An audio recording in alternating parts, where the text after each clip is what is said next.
In August 1863, 23 people who'd escaped slavery in Georgia showed up at a refugee camp in Brooklyn. On just their second night, some German volunteers decided to make them hamburgers. Ground beef on soft rolls, nothing fancy, just salt and pepper. When those men, women, and kids took their first bites, something wild happened. All 23, 17 adults and 6 children, started crying, and not because they were sad or hurt. The volunteers had never seen anything like it. It was the shock, I think, of finally tasting a meal made with real care, offered with respect, eaten as free people. But then things took a turn. Within 2 days of that dinner, someone from their group disappeared. By Halloween, every last one of them had vanished. No one knew where they went. The police didn't care. Camp records got scrubbed. And any hope of learning the truth ended up buried under piles of paperwork, legal tricks, and a conspiracy that stretched from Brooklyn's docks all the way back to the plantation in Georgia they'd risked everything to leave behind. Before we get deeper into this story, I have to ask, are you the kind of person who wants to know the parts of American history that textbooks leave out? If so, go ahead and subscribe and hit that notification bell so you don't miss what's next. And hey, where are you listening from right now? Drop your city or state in the comments. But let's get back to that summer in 1863, when 23 people learned that, even up north, freedom could be a lot more fragile than they'd hoped. That summer, New York was boiling over. The draft riots in July left parts of Manhattan in ruins. Mob violence, fires, black New Yorkers murdered in the streets because of new conscription laws. The army came in eventually, but underneath it all, hatred just kept simmering. Across the river in Brooklyn, things seemed calmer on the surface, but everyone felt the tension. It ran through every neighborhood like a live wire. Down on the east side of Wallabout Bay, where, not so long ago, thousands of Revolutionary War prisoners had died on British prison ships, the Brooklyn Abolition Society ran a refugee camp. They set it up in an old rope factory. A shipping merchant named Harold Grayson paid for the whole thing. He'd lost his son at Antietam, and I guess that changed him. By the end of August, the camp held close to 140 people who'd escaped slavery. They slept in old barracks, learned to read, and tried to find work in a city that promised freedom, but didn't exactly roll out the welcome mat. On August 27th, the group from Georgia arrived. All 23 traveled together, moving as one tight unit. They looked out for each other. The others called their leader Patience. She was in her 30s, tall, lean, graying hair tied in faded red cloth. When Grayson interviewed her for the camp records, she told him just the basics. They'd come from Pritchard's Landing, a rice plantation north of Savannah. The journey took 7 months. And they'd started as 31. 8 hadn't survived. The volunteers noticed right away how different this group was. Most people came alone or as small families, strangers thrown together by fate. But these 23 stuck together like family, always sharing, sleeping side by side, talking in a Gullah accent that marked them as low country people. The kids barely spoke. 3 boys, 3 girls, one just a baby, named Hope. None of them played with the other children. They watched everything, eyes too old for their age. One of the volunteers was Friedrich Vogel, a young German butcher whose family had left Prussia after the failed revolutions of 1848. He worked his uncle's shop by day, then headed to the camp at night to teach English and help cook. 2 days after the Georgians arrived, Friedrich suggested making hamburgers, a working-class food from back home, catching on with New York's immigrants. Ground beef with onions and spices, fried up and served on soft rolls. Simple, but filling. Grayson said yes, no hesitation. On August 29th, they got started in the afternoon. Friedrich and the volunteers worked outside, grinding meat by hand, chopping onions, mixing in the spices. The beef hit the hot iron griddles and sent up thick, savory smoke. People drifted out of the barracks, drawn in by the smell. The volunteers set up the usual long tables in the yard, but that night felt different.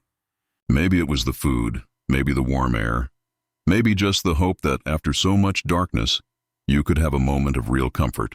As the sun set, the whole camp waited, hungry and hopeful.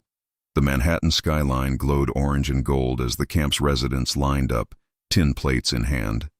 Friedrich stood at the front, personally handing out hamburgers on warm rolls. Some of the younger volunteers had brought extras, sliced tomatoes, pickled cucumbers, even a bottle of yellow mustard. For this camp, it felt like a feast. The last group in line was Patience's. They waited until everyone else had been served, moving forward quietly, each person murmuring thanks as Friedrich handed over their plates. The volunteers noticed their hands shaking as they took their food.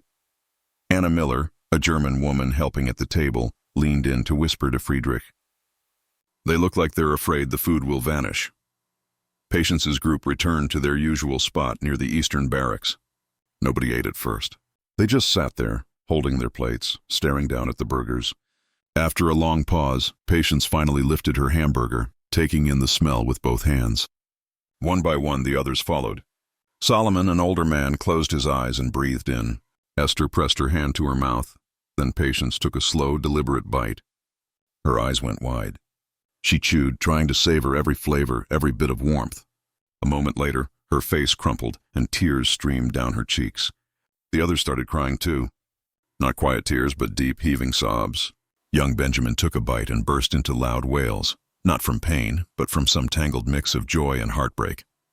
Naomi, a young woman, clutched her baby while pressing her own burger to her forehead, sobbing so hard she could barely breathe. The crying spread. Even Solomon, usually so reserved, let the tears roll into his gray beard as he ate. They wept and ate at the same time, unable to stop either. Some laughed through their tears. Others rocked back and forth, almost like praying. The emotion was intense, raw, almost frightening to watch. Friedrich and the other volunteers just stood there, frozen, not sure if they should go over or just give them space. Anna felt her own eyes fill with tears.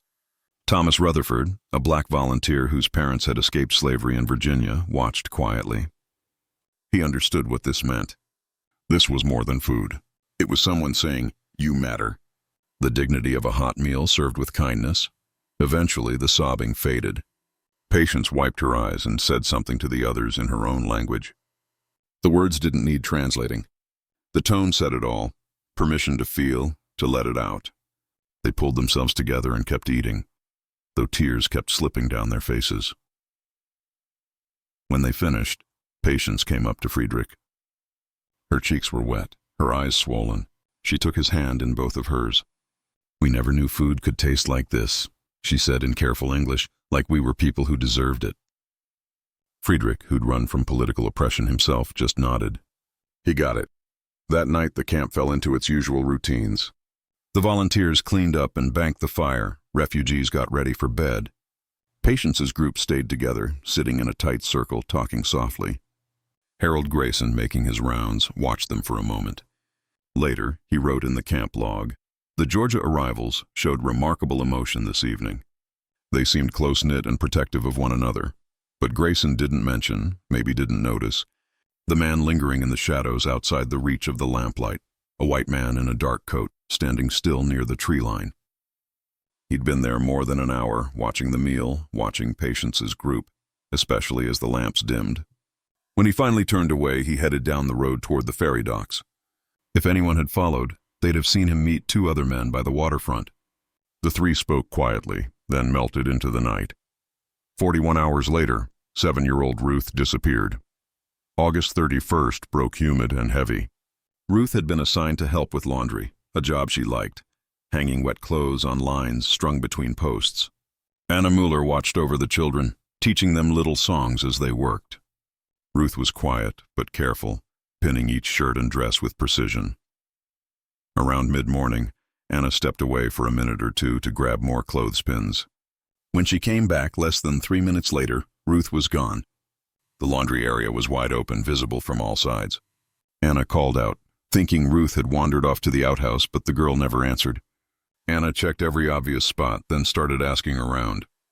No one had seen her. Had disappeared in broad daylight, right from the middle of a busy camp. By noon, Harold Grayson pulled together a search team. They tore through every barracks, scoured the rocky shoreline, picked through the woods and marshes. They called Ruth's name until their voices went hoarse. Nothing. It was like the girl had melted away with the morning fog. When someone told Patience, she just went still, her face turning blank and cold. She asked one question. Did anyone see a man? A white man watching? Grayson told her no, said the volunteers kept watch, nobody slipped in. Patience just nodded, slow and silent, and went back to her group. She spoke to them in quick, urgent whispers. The others fell quiet too, still as stone, as if they'd braced for this moment. Friedrich went to the police. He came back 2 hours later, red-faced and furious. The desk sergeant barely glanced up. Negro girl from the camp. Probably ran off. They do that, Friedrich argued. A 7-year-old doesn't just run away. The sergeant just shrugged. We don't have men to waste on runaways. He wouldn't even take a report. The camp stayed on edge for 3 days. Volunteers watched all night, taking shifts. But life doesn't pause forever. Sooner or later, people had to return to routine. Ruth's absence hung over everything, a wound that wouldn't heal, but nobody had answers. Only Patience's group refused to let their guard down. They stuck together, never alone, moving as one. The men kept watch through the night, taking turns like guards on a fortress wall. If anyone asked, Patience's people just said they felt unsafe. Thomas Rutherford understood. They didn't have to say it out loud. Slave catchers, bounty hunters, kidnappers. These men hunted escaped slaves, even up north. The Fugitive Slave Act was still law. Then, on September 4th, Caleb vanished. He was older, maybe 40, walked with a limp from some long-ago injury. He'd been unloading supply wagons, hard work, so he took breaks. During one, Caleb headed off toward the trees, probably just to relieve himself. 5 minutes later, when everyone gathered again, Caleb was gone. Friedrich searched the tree line, called his name, found nothing. Not a broken branch, not a footprint. No sign at all. This time Grayson didn't bother with the police. He sent volunteers out to the docks and into nearby neighborhoods, asked around in taverns. Had anyone seen a limping black man? No one had. Caleb was just gone, same as Ruth, and it didn't stop. Every few days another of Patience's group disappeared, sometimes in broad daylight, sometimes during the night. Someone would be at supper, then by morning, their bunk untouched, as if they'd never been there at all. Men, women, even young Isaac, who vanished while gathering firewood. By mid-September, fear settled over the camp like a fog. Other refugees started keeping their distance from Patience's group, as if they feared the bad luck might spread. Some whispered about curses. Others had a more brutal theory, slave hunters working with brutal efficiency. But how? No one ever saw anything. Patience seemed to shrink, growing older by the day. Her face hollowed out, her eyes dark and wary. Only a handful of her people remained, and they stuck together, never out of each other's sight. They stopped eating in the mess. Volunteers brought food to their barracks, and Patience's people took it quietly, barely saying thanks. Thomas Rutherford decided he had to do something. As a free black man, he knew people, had connections white volunteers didn't. He started asking questions at churches, on the docks, anywhere black men gathered. Had anyone seen strange white men hanging around? Heard rumors of slave catchers? The answers chilled him, even if they were vague. Yes, there were always bounty hunters in New York, especially after the draft riots. Yes, people sometimes vanished, free black men and women, snatched off the street and never seen again. But nobody could say who was behind it or where the victims went. On September 21st, almost a month after Patience's group arrived, Naomi vanished in the night. The next morning, someone found her baby Hope, still sleeping in Naomi's bunk, wrapped up tight in a blanket. But Naomi was gone. The baby's Patience saw right away that Naomi's disappearance wasn't some accident. Someone had staged it, trying to make it look like she ran off. But no mother would just walk away from her baby. That broke something in Patience. She gathered up the last of their group, just 11 adults and 2 kids now. She told Harold Grayson they needed to leave. He argued, said they'd be safer staying put instead of wandering around the city. Patience just looked at him, tired, like she was done pretending everything would work out. "We ain't safe nowhere," she said, voice low. "But at least out there, we can see them coming." Before Patience could put her plan in motion, Thomas got a visit from Abraham Fletcher, a black stevedore who worked the ferry docks. Fletcher had heard Thomas was poking around about people going missing. He said he had info, but it was risky to share. So that night, Thomas met him in Fletcher's cramped room above a warehouse by the water. Fletcher poured out some whiskey, handed Thomas a chipped cup, and told him what he'd seen. For the past month, 3 white men kept showing up at the docks. Clean coats, good boots, looked respectable, but something about them felt off. They watched who came and went, especially black folks traveling alone or in small groups. Fletcher watched them jot things down in little leather books like they were keeping inventory. But here's what makes my blood go cold, Fletcher said, leaning in. I seen them take people, not with force. They just walk up to someone waiting for the ferry, talk low, and that person goes with them. Calm as you please. I watched it happen 3 times. Never saw those people again. Thomas asked the obvious. How do they get people to go? Fletcher's face darkened. They show papers, documents with seals and such. Just like slave hunters use, saying someone's a fugitive, got the legal right to take them back to their owner. Most folks see those and go quiet, 'cause fighting back just makes it worse. Might get beat, might get killed right there. And the law won't help. Thomas pressed him. Where do they take them? Fletcher shook his head. They got a wagon on South Street. Covered freight wagon. Load people in, drive off toward the ferry. I figure Manhattan, but I don't know what happens after that. He paused, then added, but I heard something else. There's a man in Manhattan, runs a boarding house near 5 Points. Virgil Dutton. People say he's got ties down south. Helps bounty hunters. Keeps people locked up before shipping them back to their owners. Thomas left Fletcher's room with his mind racing. He went straight to Grayson's house and laid everything out. Grayson listened, his face growing paler by the minute. He made up his mind. He'd go to the federal authorities himself, not the local cops, the Army. After the riots, the Army still kept order in New York, and Grayson had some connections. If these men were kidnapping people under the cover of the Fugitive Slave Act, the feds needed to step in. But while Grayson started making plans, things back at camp were about to boil over. What Thomas and Fletcher didn't know was that the situation was even uglier than bounty hunters and shady boarding houses. The next morning, Patience surprised Grayson by asking to speak with him alone. They sat down in the camp's makeshift office, a corner of the old rope factory. Patience sat across from him, quiet for a long time. When she finally spoke, her voice was rougher, her words stripped of the careful English she usually used. I need to tell you the truth, Mr. Grayson, about who we are and why they're after us. Grayson leaned forward. I'm listening. When I said we came from Pritchard's Landing, that was true. But I didn't tell you everything. Patience stared past him into some memory she couldn't shake. Pritchard's Landing wasn't just a rice plantation. It was a breeding farm. Grayson flinched. Down south, after the international slave trade was banned in 1808, some plantations changed their business. Instead of just using enslaved people to grow crops, they started forcing them to have children. Children they could sell to cotton plantations further west. Kids were the cash crop. All 23 of us, Patience went on, her voice steady but empty. We were born at Pritchard's, grew up there. All of us. In the account books, our value boiled down to who our parents were, what we looked like, if we were strong, smart enough for housework, or good for labor. Master Pritchard kept those records like they were ledgers for cattle. When we escaped, we didn't just take ourselves. We stole his property he'd already promised to others. He had contracts, but you're in New York now, Grayson said. You're free. Even the Fugitive Slave Act shouldn't. Patience cut him off with a harsh laugh. The law doesn't protect people who look like me. You know that. She leaned in, her eyes fixed on him. But it's not just slave catchers. Before we left Pritchard's, we found documents in his office. We couldn't read most of it, but Solomon could make out enough. Pritchard had deals with men up north, businessmen, investors. They gave him money for his breeding business, and in return, they got a cut when he sold us. Their names were right there.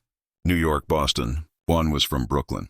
We couldn't read the whole name, but Solomon said it started with Gray, or Grav, something like that.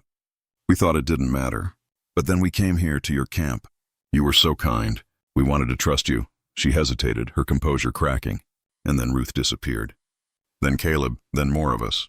And I started wondering, what if it wasn't random we ended up here?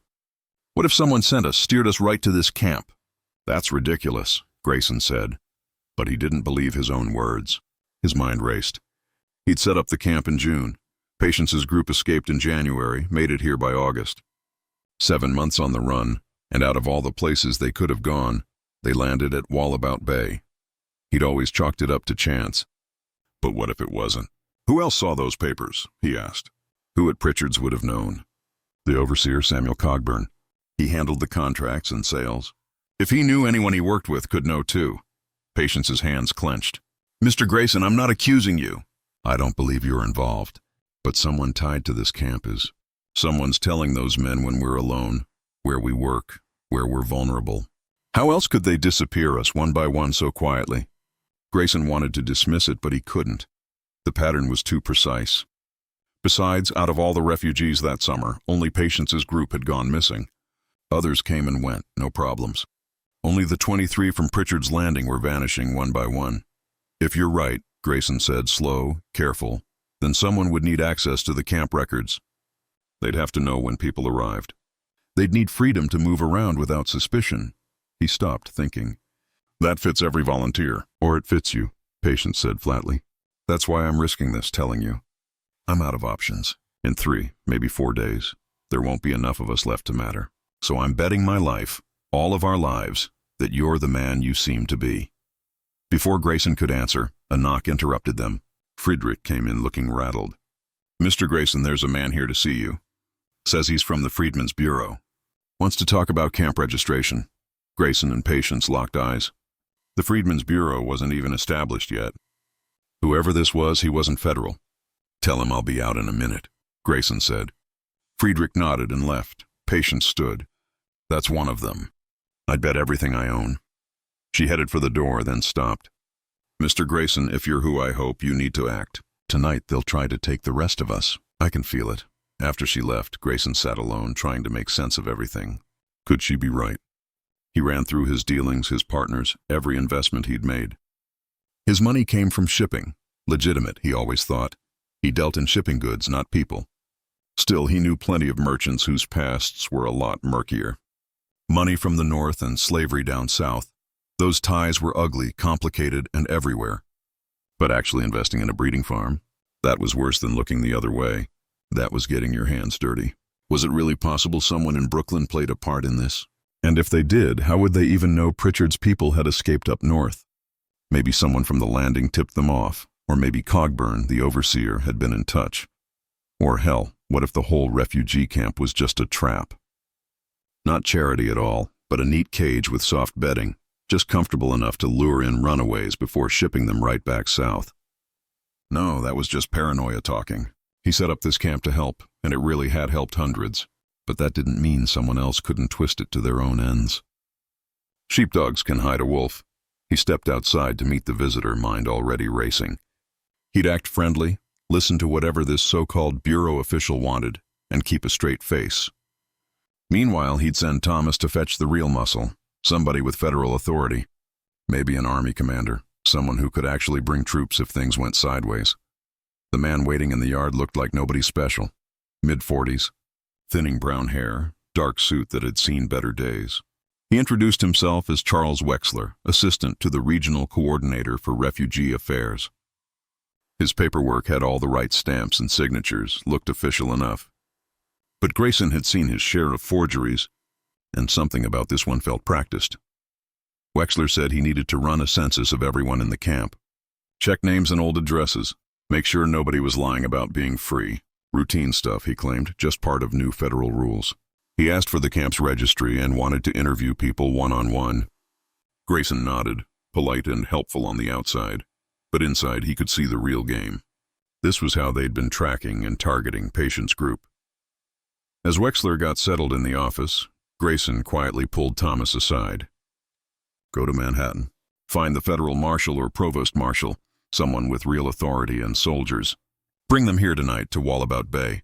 Don't involve the local cops. Tell them straight, there's a kidnapping in progress, lives on the line. Thomas didn't waste a second. He was gone on the next ferry, but even as Thomas left, things started unraveling in ways no one saw coming. Wexler hadn't come alone. While he kept Grayson and the volunteers busy with paperwork, 2 men slipped around the edge of the camp. They didn't exactly hide. They just stayed out of sight, waiting for the right moment. That moment came at dusk, when everyone was distracted by supper. One of the men walked up to the barracks where Patient and her group had holed up. He knocked on the doorframe and called out, friendly as you please. Got a letter here for someone named Patient Crane. Came from Georgia. Says it's urgent family business. Inside, the 11 adults and 2 kids froze. A letter from Georgia could only mean trouble. Someone from Pritchard's Landing had tracked them down, or maybe it was a trick. Patient glanced at Solomon, who sat closest to the door. His eyes were like flint. Don't do it, he whispered. Ain't no letter, but the man outside didn't give up. His voice came again, sharper this time. Also got news about a girl named Ruth. Says she's alive and waiting. Wants her people to come get her. That hit hard. Ruth, missing for a month. If she was alive, they couldn't just ignore it. Patient stepped toward the door, but Solomon caught her arm. It's a lie. Has to be. Maybe, Patient whispered. But if there's any chance. She pulled free and edged toward the door. She peered through the crack between the boards. The man was holding something that looked like an envelope. She opened the door just a sliver and spoke through the gap. Show me the letter. He stepped closer, and in the fading light, Patient saw his face. It wasn't anyone from the camp. She knew him from before, from Georgia, from Pritchard's Landing. He'd been there. He'd stood in the yard during inspections, always watching with those cold, measuring eyes, like he was putting a price on everything he saw. The refugees tried to slam the door on him, but he was too quick. Boot wedged in the gap, shoving his way inside. Patience and Solomon pushed back, but weeks of fear had drained them. The door burst open, knocking them both off balance. The man didn't rush in. He stepped aside, and two more men appeared. One was Charles Wexler. The other was a stranger. Tall, silver-gray hair, moving like he owned the place. He swept his gaze over the huddled group, eyes sharp with contempt and calculation. We can do this the easy way or the hard way, he said, his voice cool and polished. Either you come quietly, and we take you somewhere safe to sort this out the right way, or— He didn't bother to finish. Solomon, still on the floor, glared up at him. You got no legal right to us. We're free people, on free soil. The gray-haired man gave a hard, empty smile. According to the Fugitive Slave Act of 1850, anyone claimed as a fugitive slave can be arrested without warrant and returned to their owner. I have documentation from Mr. Thaddeus Pritchard of Pritchard's Landing, Georgia, naming each of you as his legal property. I have warrants signed by a federal commissioner for your arrest and return, and I have authority under federal law to use whatever force I need. He pulled out a stack of papers, thick with seals and signatures. So yes, I do have legal right.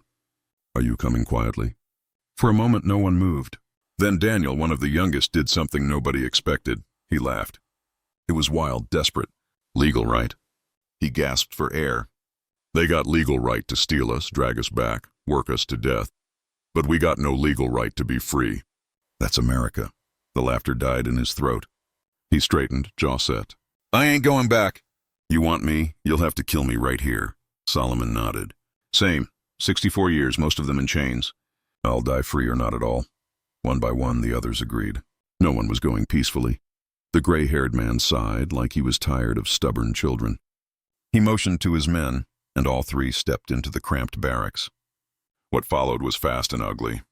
They didn't want bodies. Dead men were worthless, but they knew how to break a fight. Clubs and rope in hand, they moved with practiced ease. The fight lasted barely 2 minutes. The refugees were worn down, unarmed, outnumbered. A few tried to bolt out the back, only to find more men waiting. Benjamin, just a boy, slipped between a man's legs and tore out into the yard, screaming for help.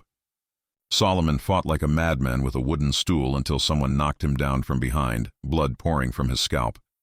Daniel got his hands around someone's throat before they beat him unconscious. Patience scratched and bit until they twisted her arms and tied her wrists raw.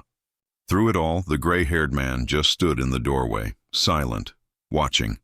When it was over, and the adults lay bound on the floor, he stepped over them and crouched beside Patience.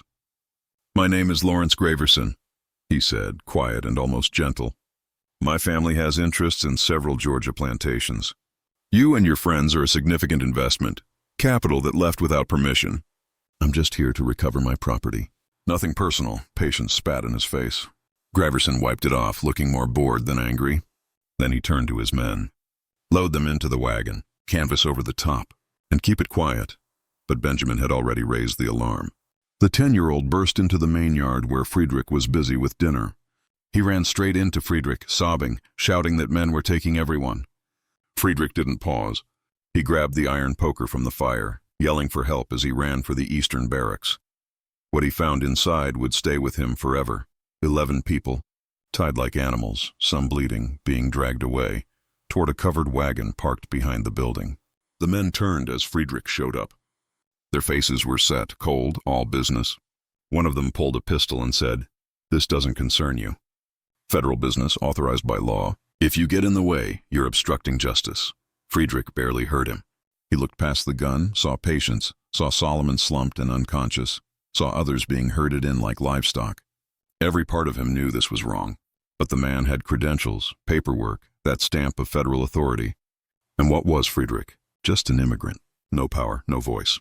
The safe move would be to back off, stay out of it. But that's exactly why he'd left Prussia. He knew well enough that laws could be twisted, that systems could rot, that looking away while evil wore a badge didn't make you innocent. He gripped the fire poker tighter. "I don't care what papers you have," he said. "You're not taking them." The gun turned on him. Friedrich saw the man's finger curl around the trigger. Patience's eyes went wide with terror.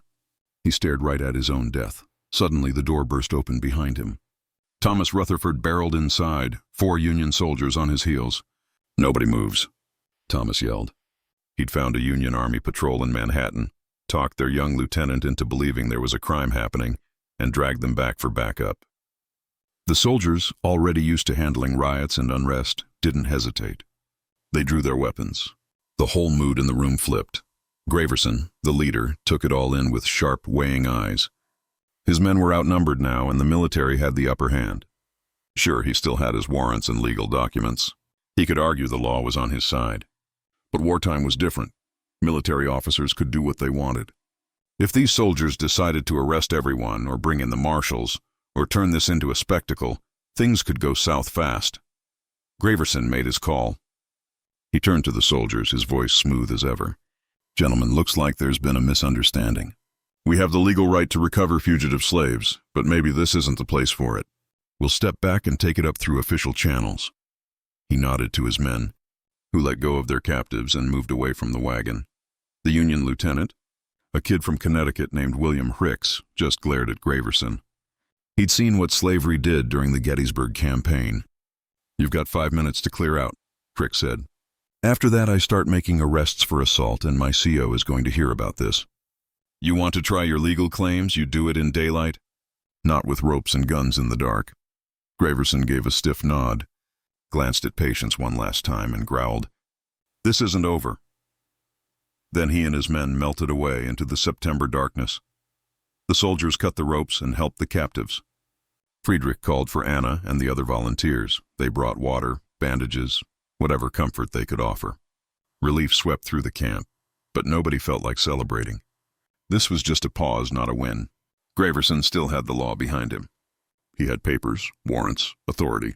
He could come back with more men and more force, any time.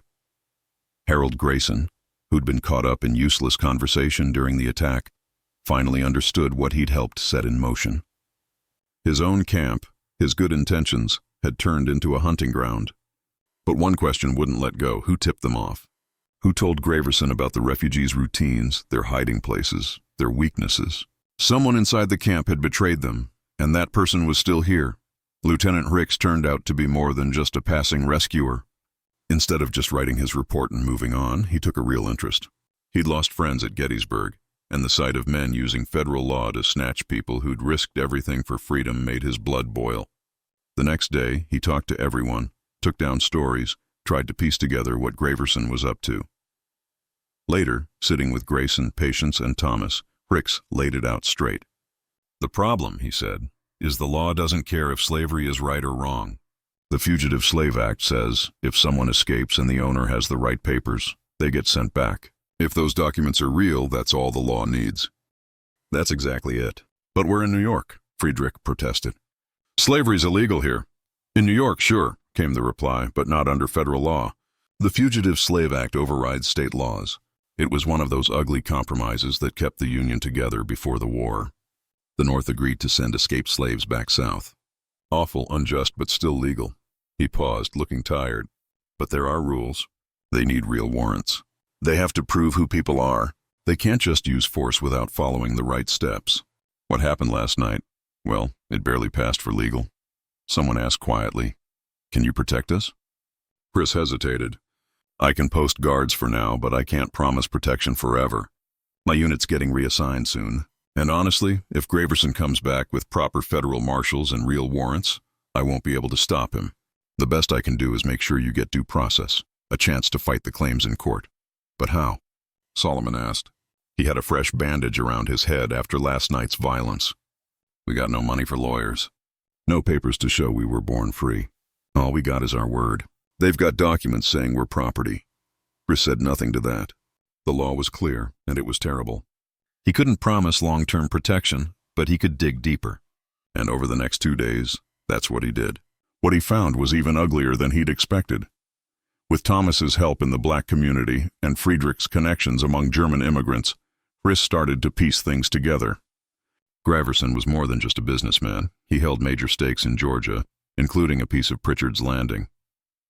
But he wasn't alone.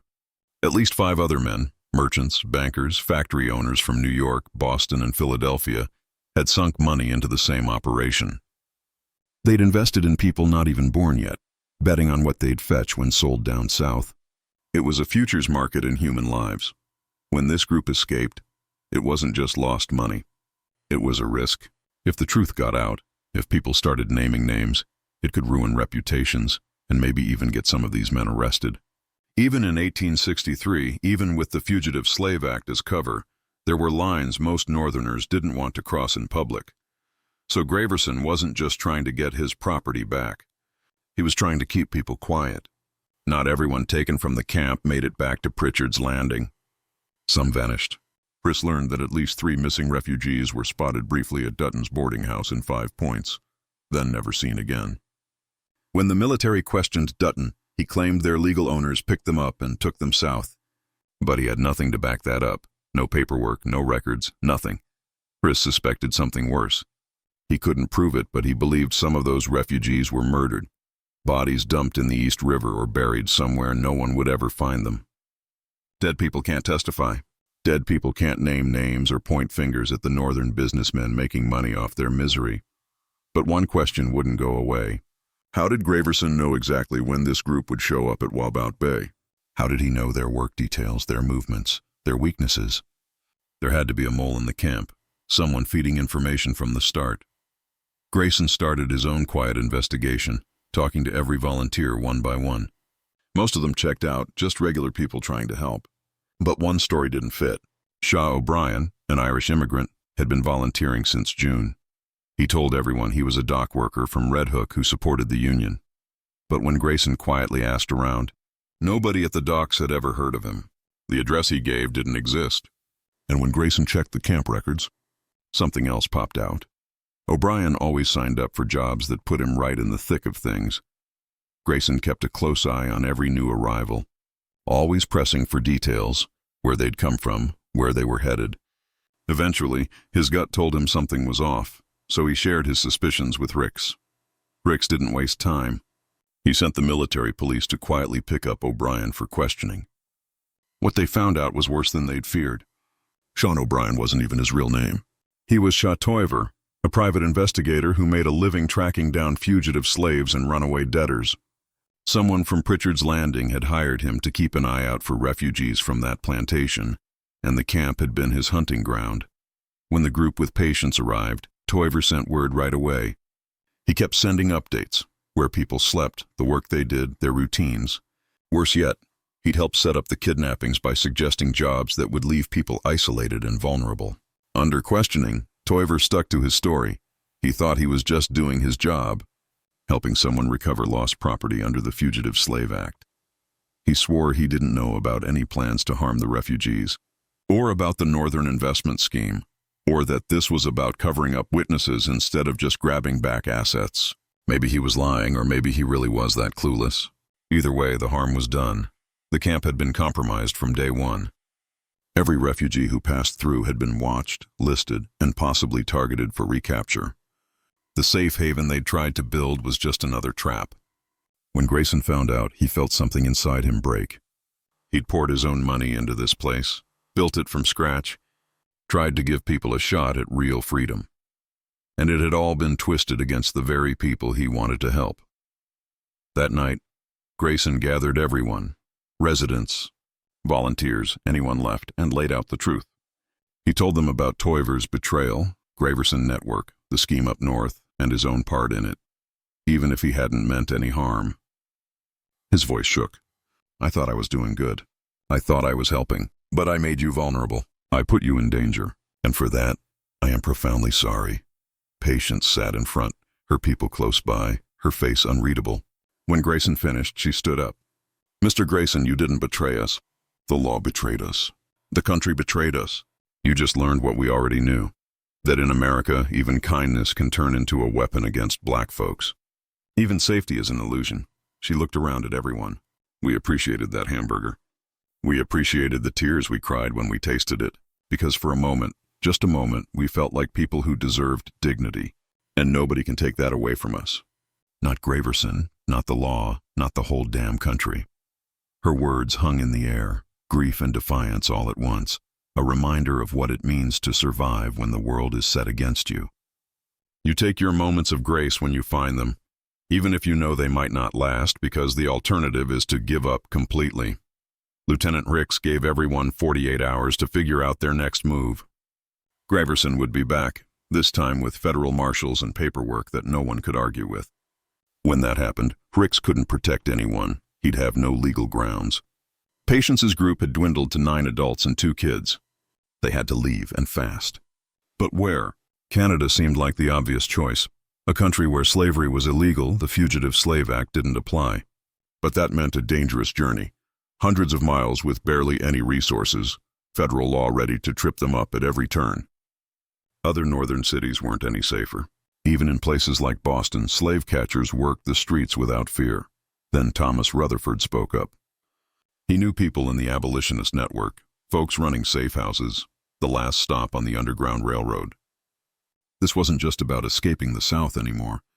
It was about disappearing for good once you hit the North. New names, papers, places to hide. Families and whole communities willing to guard their secrets. It was dangerous, illegal, and definitely messy. Still, it was a shot. Grayson threw everything he had at it. He paid for the journey himself, scraped together money, supplies, whatever connections he could pull. After all, his camp had been used as a trap. Helping now felt like the bare minimum. He sold off what he could, called in every favor, and within a day, he managed to gather enough to give Patience's group a real shot. But then came another problem. Baby Hope, Naomi's little girl, couldn't survive a rough journey through enemy land. She needed a steady home, safe arms, people who could care for her without drawing attention. Letting her travel just wasn't possible. After hours of painful talk, Patience made the only choice she could. She found a free black family in Brooklyn, people with legal standing, and trusted them to raise Hope as their own. It was the only way to give her even a chance at a normal life. Watching Patience say goodbye was almost too much. She'd carried Hope across 7 states, shielded her when Naomi disappeared, promised to keep her safe. Now she was letting go, handing her over to strangers. Patience pressed her forehead to Hope's and whispered, "You're going to grow up free. You're going to grow up safe. You're going to know you deserve good things." That's all we wanted. That's all any of us ever wanted. On October 1st, as autumn crept into New York, Patience and the others got ready to leave Wallabout Bay. They'd travel at night, slipping through the Underground Railroad heading for Canada. It would take weeks, maybe months. Not everyone would make it, but staying meant certain capture, maybe worse. Grayson saw them off himself, shaking every hand, giving quiet words, encouragement, apology. When he got to Patience, he couldn't say a thing. She squeezed his hand. "You tried," she told him. "That counts for something." They slipped away just after midnight, gone into the dark like ghosts. Friedrich and Anna watched long after they vanished. Thomas Rutherford went with them. He decided helping meant more than his own comfort in Brooklyn. His knowledge, his ties in the black community, might mean the difference between freedom and capture. The camp at Wallabout Bay limped along for 3 more months before Grayson shut it down for good. Toiver's betrayal had shattered trust. Other camps took in the people who needed shelter. Grayson himself dove deeper into abolitionist work, using his money and connections for the kind of operations that didn't announce themselves. Never kept paper trails. Lawrence Graverson made one last play to get his property back. He showed up at Wallabout Bay with federal marshals and all the right documents on October 5th, 3 days after Patience's group vanished.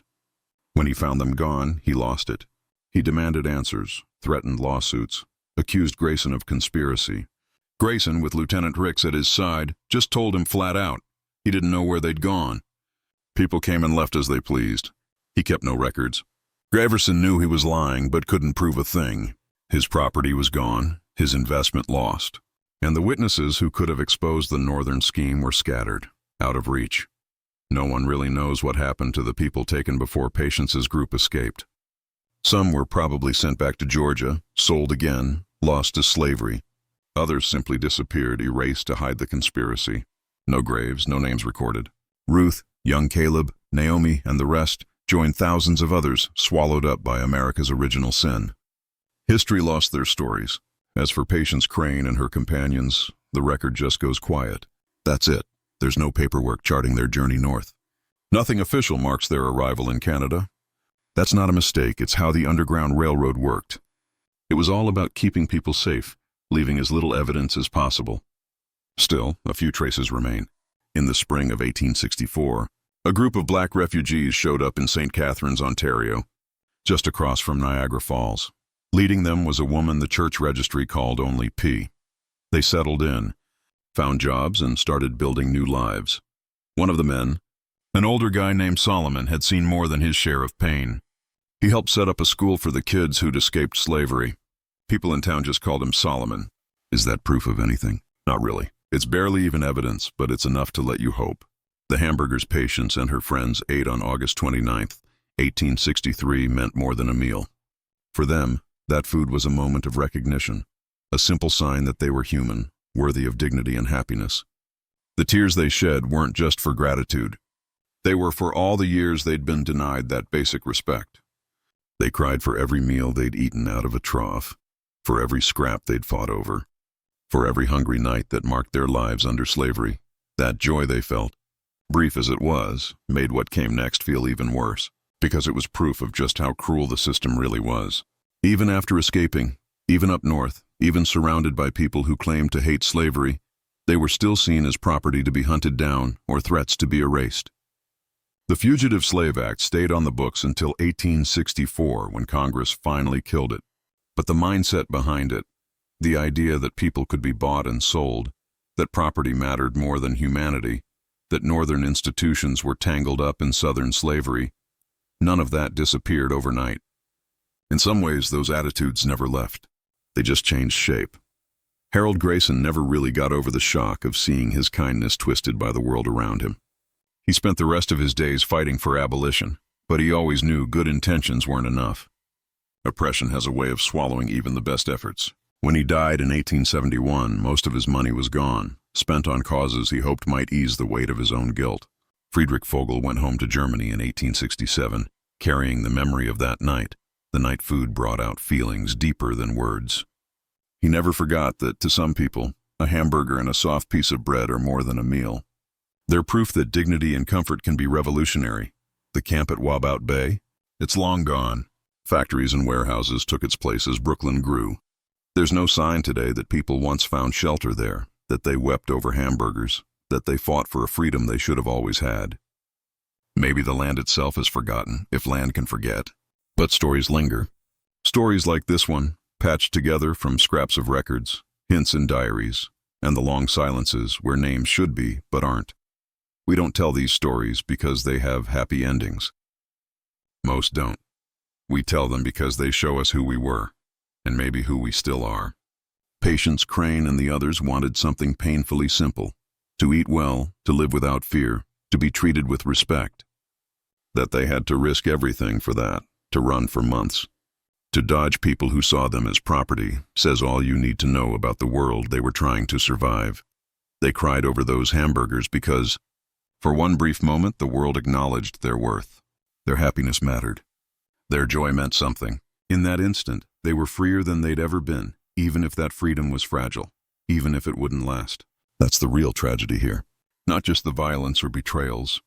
The horror is that a simple act, a warm meal, a little kindness, was so rare, so unexpected, so overwhelming, it brought tears. The real horror is that the whole system worked exactly the way it was supposed to, protecting the ones in power and leaving the rest to fight for scraps of humanity. And they condemned the oppressed. Northern businessmen made money off Southern slavery, all while pretending they were somehow morally above it. The scariest part? None of this was the work of monsters, just regular Americans, working within the law, chasing profit, doing what their society told them was normal. That's what really gets under your skin. Not the idea of evil people, but the way whole systems can pull everyday folks into something horrific. So what's your take? Do you really think this stuff is just ancient history, locked away and done with? Or do you still catch glimpses of it in the world around us? Drop your thoughts below. I want to hear what you think. And if stories like this make you uncomfortable in a way that feels important, stick around. Hit subscribe, tap the bell, share the video with someone who needs to hear it. You won't find these stories in your high school textbook, and nobody's putting up monuments for them. They stick around because we keep talking, because we refuse to forget, because we keep poking at the hard questions about how we got here and where we're headed. Thanks for hanging out with me. Just remember, the past isn't gone. It's sitting right here with us, shaping who we are and what comes next. Catch you in the next one.